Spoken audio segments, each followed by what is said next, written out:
It was hard to believe anything other than a missile caused this explosion after takeoff.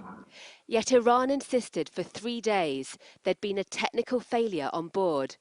It even accused Western governments of psychological warfare for blaming the fireball on an Iranian surface-to-air missile. Then, this morning, the country performed an extraordinary U-turn. Ukrainian Flight 752 was flying from Imam Khomeini Airport, and while turning, it neared a sensitive Revolutionary Guards base. In the circumstance, the aircraft was unintentionally hit due to human error, causing unfortunate casualties of dear compatriots and the loss of a number of foreign nationals. On Twitter, the Iranian president said, "Armed Forces' internal investigation has concluded that, regrettably, missiles fired due to human error caused the horrific crash of the Ukrainian plane and death of 176 innocent people. Investigations continue to identify and prosecute this great tragedy and unforgivable mistake." The mea culpa came hours after Canada urged Iran to come clean. 57 Canadians are among the passengers who died. Canada's objective throughout this process are very, very clear.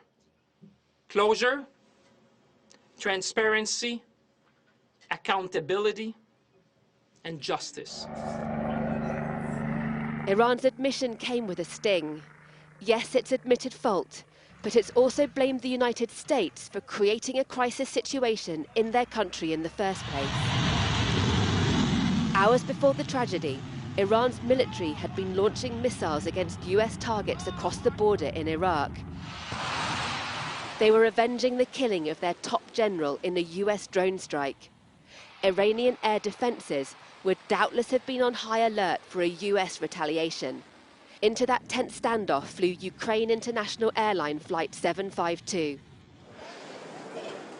For the families of the dead, Iran's admission won't bring back their loved ones. But they may well want now to seek compensation from Tehran. The wife of the pilot had begged her husband not to fly in a war zone. Did you feel nervous because you knew the situation on the ground and you knew your husband was flying? Did you feel nervous on that morning? Конечно, были какие-то предчувствия. Их было много. Я просила его не лететь, я просила его не делать этого. Но он сказал фразу, которую, уже ее не вернешь. Он сказал, если не я, то никто более. Если я есть в наряде, значит рейс есть, рейс запланирован, и я лечу. Я его просила остаться. In Iran, there'll be uncomfortable questions for the government. The majority of the victims were Iranians. But there may also be discomfort for President Donald Trump. Perhaps this tragedy will prompt both sides to think twice before attacking each other again.